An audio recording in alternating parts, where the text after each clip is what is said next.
welcome live from YouTube. It's Tuesday night. Yeah, ladies and gentlemen, welcome back to another Tuesday Night Live right here on YouTube. I am Graydon the Binbuster right up here. I'm a Binbuster, and welcome back to my channel. I got some news for you guys before I begin my review today of the movie that you guys all came here to see tonight. What I'm talking about today is the first set of news I have. The battles are back. The movie collection battles are back this Friday night. 4KD Ray is hosting Jerry and Nick of Movie AV Impulse in the first Burn Bridges battle. So I don't know what that is. Am I looking forward to this? Yes. The battles are back. That's a good thing. I'm excited for it. And that's a good thing. It's Friday night right here on YouTube. Check out 4KD Ray's channel for more information on that. And also check out Instagram, too, for that. The other part of news I want to talk to you about, I'm going to place that up on the screen right now. It's also our pinned comment tonight. So help support David Lowe, 4K Lowdown, with his battle with cancer. So right there's the link. Go to GoFundMe.com. Right there's the link. And help support him and his family during this time. It's very sad what happened to him. And this is the least I could do tonight, is to make it aware for everyone out there watching to support him during this time. He's part of this community, and this is what a community should be doing, is supporting someone who needs help when they desperately need it. So, and let's turn this now. With that, I'm going to post that back there on the screen one more time, right there. That's a little hard to read, folks. I know it is for all you guys watching. There you guys go. Yeah, it's right there. GoFundMe. Like I said, it's the first linked comment on this video. So do that right there. There we go. That's better. Okay. All right. So let's see who's all here tonight, folks. We got Emmett. Emmett said, "Did you think Jackie Earl Haley did a good Rorschach, or could you see anyone else playing that role?" No one else. He did a very phenomenal job with that role. It was the Bad News Bear, Jackie Earl Haley, did a phenomenal job with that, folks. So we have Jagoda here tonight. Yo, what's up, man? How are you doing tonight? And Nate's here. I know Nate's working. He's saying, "What up, Ben?" Nate, you know what's going on? We're having fun here tonight. We're going to talk some Watchmen tonight. Because if you guys haven't heard, the new Watchmen Chapter 1 animated movie from DC Comics is out right now on streaming. So for those of you that haven't seen it, that's right there. That's what we're talking about tonight. Watchmen Chapter 1. Especially 4K Action's here. He goes, "Aloha, Ben and chat. Aloha." How you doing, Spicy 4K Action? So in other words, right now we're talking Watchmen Chapter 1. This is out on digital, like I was saying. Right now, out on digital everywhere. End of the month it comes out on digital, 4K Blu-ray. So if you want to do it then. I've watched it on digital, and we're going to talk about it tonight. This is the second adaptation of the original work by Alan Moore. Right here, the original work of Alan Moore, called Watchmen. This is the graphic novel set. There's an Absolute and an Omnibus. The Absolute is much taller, and it usually has a hardcover, and it contains even the black and white versions of this. So that's actually pretty cool. And the Omnibus version has Before Watchmen and Doomsday Clock, which were the prequel and sequel that were created recently for this series. Right there, I'm going to show you guys the picture. Right there, Watchmen. That's the graphic novel, folks. It was also adapted into a movie by Zack Snyder. You guys may be aware of it. Right there, Watchmen. This is the ultimate cut. This is everything. This is the ultimate cut. This includes everything that was left out of... This is a complete story. It's everything that was left out of the movie during its theatrical run. So, there we go. Now we're going to talk about the anime movie. How does that compare to this? We'll get to that in a little bit about this. Or how does this anime one compare to this? And how does this? We already know how this compares to this. So, how does this new one compare to everything else? So let's go through this story first.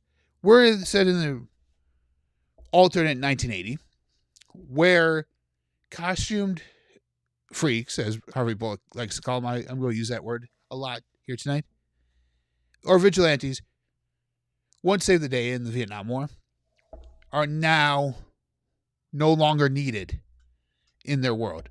So, upon the death of the comedian, one of the ones that the government is he's one of the only two vigilantes still out there, still doing their job because he's getting paid by the government to do so.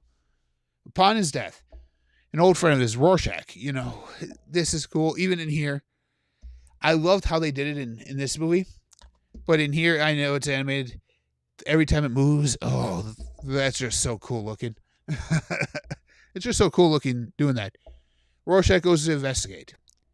And upon the investigate, he stumbles upon a series of clues that lead him down his past. Meets him up with Dr. Manhattan and Silk Spectre, Night Owl, Ozymandias, Moloch, who's the archenemy of the comedian, and all this. So, that's a roundabout story arc right there for what you guys need to know. Watchmen, Watchmen's a comic book series that once was considered unadaptable, folks. But that certainly hasn't stopped DC from trying to adapt it with Watchmen. After Zack Snyder's, they did a video game called The End Is Nigh. Like I said, there was a miniseries called Before Watchmen, which expounded on the main characters here in the graphic novel, expounded on them. As well as Doomsday Clock, which was countdown to a crisis in DC. I forget which crisis it was. Another series named after Rorschach, a Watchmen motion comic, and the most successful of the three, the Watchmen TV series from HBO, which continued the story of the original graphic novel rather than adapt Alan Moore's and Dave Gibbons' original tale. That one was actually pretty cool. If you haven't watched a TV show, called Watchmen, check it out. It's actually pretty good. That's actually pretty good. All right. There we go. I'm sorry about that. I didn't mean, if you guys heard I was scrolling through my notes and a video popped up. I'm sorry about that. I was watching videos earlier. My bad about that. So in Watchmen Chapter 1, the first installment of the animated adaptation of this original graphic novel, Brandon Vietti, who previously directed such DC animated projects that I loved, like Under the Red Hood and Superman, and co-directed Superman Doomsday, Watchmen Chapter 1 brings to this screen a fairly faithful fashion adaptation of the graphic novel. The animation style, it's like they come off of the page, and it's a little bit of the Telltale games. If you're familiar with Batman Telltale games or any of the Telltale games, and how they have the darker shadows around the faces and everything, it's kind of similar to that in art style. With an animation style, this doesn't take any of its own chances. Watchmen Chapter 1 doesn't so much as who watches the Watchmen, but rather why you chose to watch this instead of reading the original graphic novel.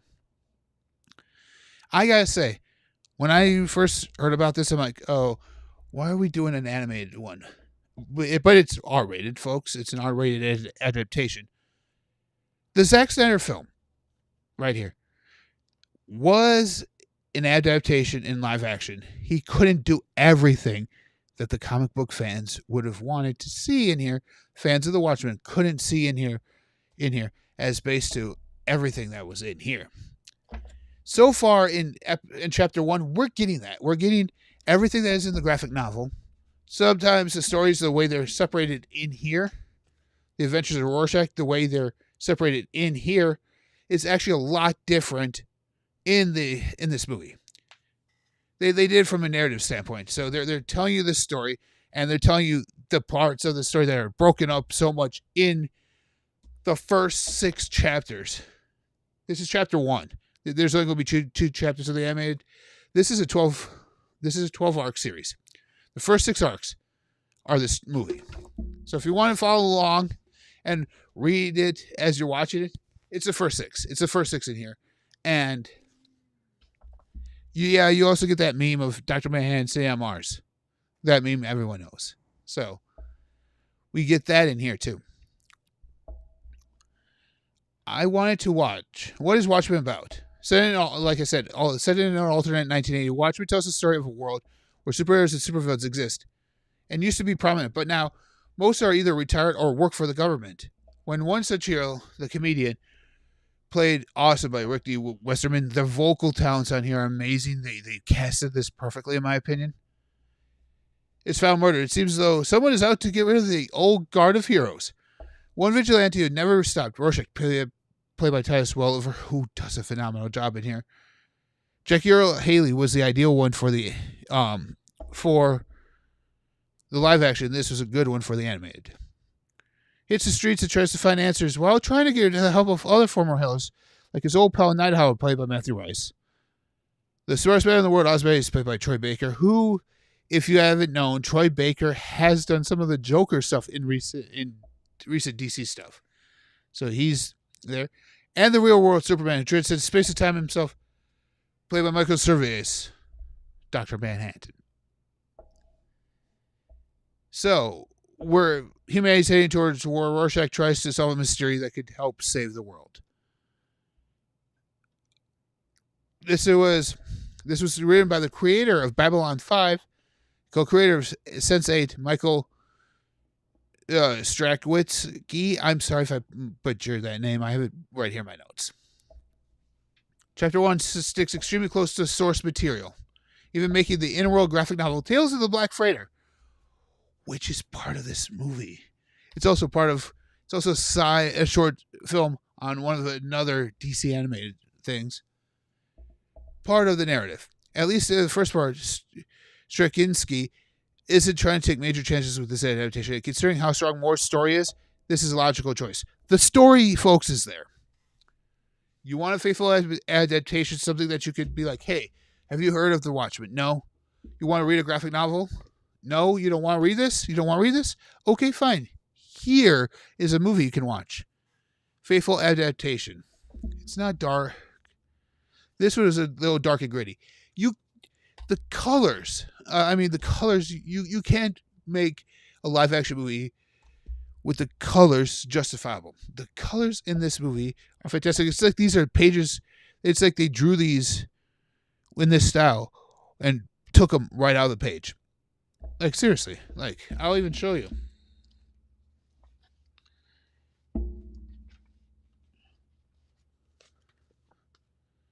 Your meme. Right there's the meme. You actually get that in this movie, and it looks phenomenal that way.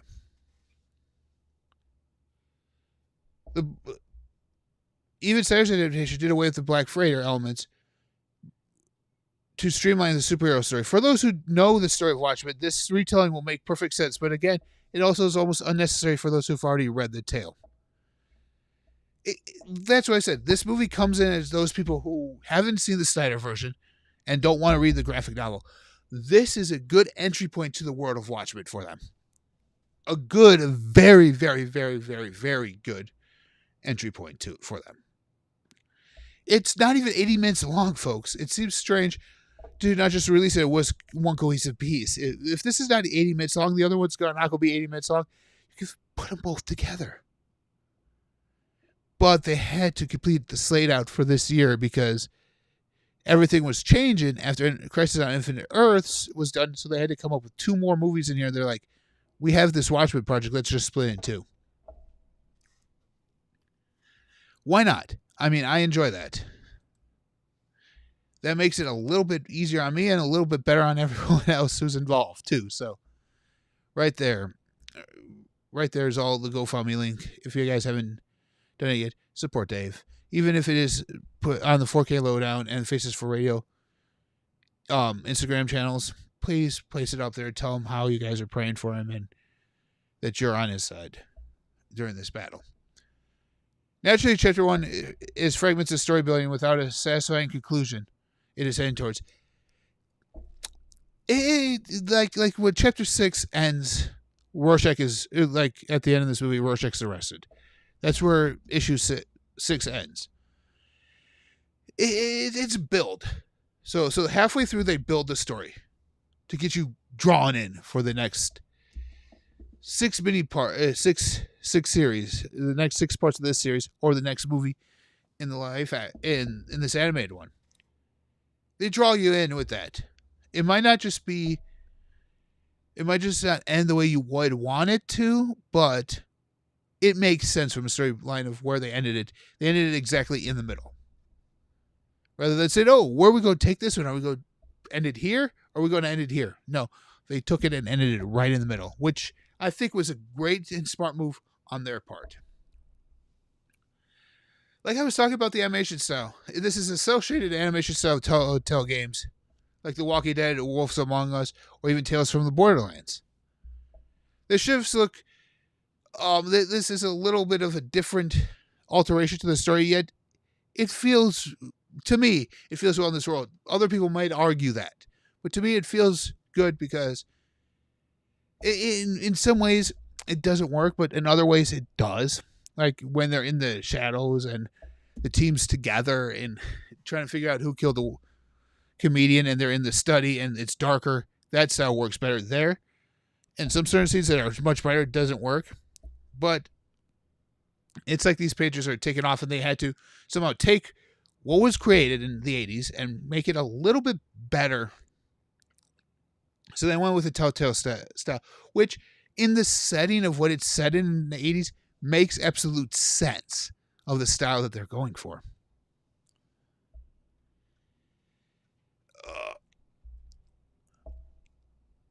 However, let's talk some weaknesses. Dr. Manhattan's look in here half the time. In here, he doesn't wear clothes.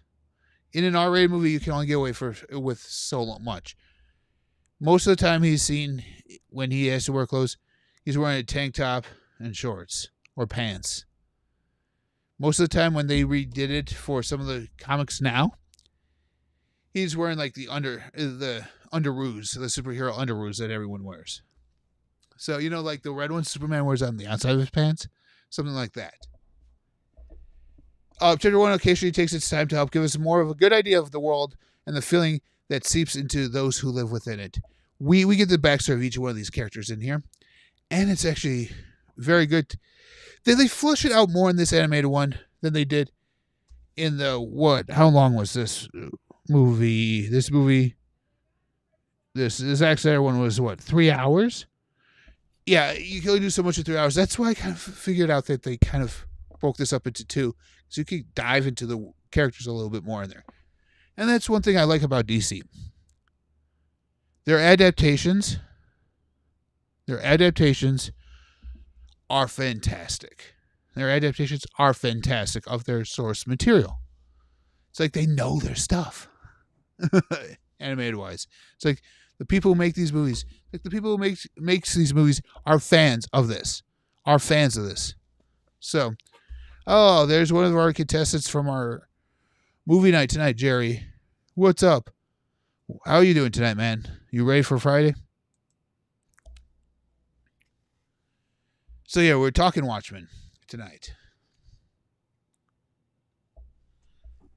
It also, like I say, it's an impressive voice cast. We have Baker plays in both Ozymandias and Westerman. Baker and Westerman voice Ozymandias and Dr. Manhattan. Welliver, like I said,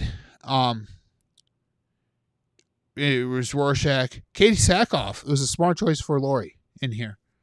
Very smart choice. Katee Sackoff, Battlestar Galactica. Very good choice. Watchmen Chapter 1 is... It doesn't match the power of the source material. It draws you in, but it doesn't capture the essence of the material. When the material first came out, you're like, oh, this is cool. Like you're doing it. But we've already told the story once. They've flushed out on it in... They flushed out on it in both the movie and the comic books by doing a prequel and a sequel series to the comics. They flesh it out. So people are already familiarized with the story and already invested within this story. It should, usually in stuff like this, if you're interested in it, you go see it. The poster there the poster right there doesn't really scream to me, watch this movie. It's just a bunch of superheroes standing around. But that's actually a scene from here. So if you understood that scene, if you understand that scene, you'll understand. If you've read this, you'll understand that scene on the picture right there. It's better than some of the other movie posters we're getting nowadays that are just randomly people just standing there or just heads floating. What would I give this? Except for my rating, what will I give this? People would say, "Oh, Ben, you're a huge fan of DC animated movies. You always say they're good." No, I honestly give him an honest rating. And that's what the thing, because I'd be like, DC does no wrong animation style. It's 5 out of 5 because I do everything with 5 stars. I could say that. But that's not the case here. I would give this a 3 out of 5 right now. Watchmen Chapter 1 is intriguing ideas with strong voice cast, but rarely matches the tone or spirit of the original story. That's just missing. The tone and the spirit of the original story is missing, but because you're doing it, at least, what is this, 30 years? Yeah. Early 90s this came out. Late 80s, early 90s this came out. Almost 40 years now. Almost 40 years you've had this story. The spirit is there because it was a product of its time. It's hard to capture that again. But this captures what this movie was missing. And I'm going into that right now. This movie doesn't give you these are heroes, and these heroes are going to save the day no matter what. They don't give you that they were fighting for their lives. They don't tell you that the world doesn't want them around. You don't get that in this movie. In this one, you do. You get that. That's what the comic book, that's what the graphic novel wants you to know about. That's what they want you to know about in this. That's what they want you to know.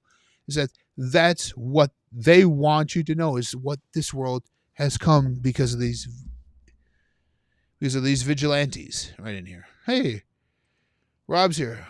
Hey, everybody. Hey, Rob, how you doing tonight, man? Hope everything's going well for you. But you guys see, that's the best part of Watchmen. It's a story outside of the realm of the normal Batman, Superman, even throwing in X-Men, Fantastic Four out there, Spider-Man. It's a world that's completely its own. It's a world that is within the pages of its 12-chapter miniseries. And also, the prequels match the tone of this, whereas Doomsday Clock was more of a modern adaptation, bringing them into the DC proper continuity. So, should you read Watchmen graphic novel? Yes. Should you watch the Zack Snyder film? Yes, if you're a fan of Zack Snyder, watch the film. It's a good 3 hours. If you're a fan of DC Animated, should you watch this? Yes. If you're a fan of comic books, I'm doing good. Thanks, Ben. You're welcome, man. If you're a fan of Watchmen, go watch it. Go see this movie. Buy it when it comes out. I know I'm buying it when it comes out. But here's the thing. It's a 3 out of 5 for me. This anime movie is a 3 out of 5. Take that for what you want. It's setting up for something bigger. The storyline's there. The underlying storyline is there. I'm not going to spoil what that is. If you've read the story, if you've read the comic, the graphic novel, you know what I'm referring to. You know what I'm referring to. Zack Snyder doesn't even touch that underlying storyline in this movie. You'll know what I mean if you've read this, you know what I mean. That storyline's coming, and I can't wait for that payoff. For right now, like every story that builds. Usually the first part has some great parts, has some mediocre parts, but this one to me feels kind of like Watchmen in tonality, but also doesn't. The voice cast is stellar. The quieter moments allow us to soak in the alternate history more than most other adaptations do, because of all the other adaptations of this make it seem like it's more present day in a real world setting than it is in an alternate 1980s. This movie does that. The splitting of the story into 2 chapters will likely be a setup. And no payoff for those who are new to this world. But trust me, it's a setup, and the payoff is going to be in the next one. It's going to be fantastic if you know what the storyline is. And if you're along for the ride for the first time, enjoy it, because this is probably going to be the most faithful adaptation you're getting of this material ever, and you're probably never going to get it again.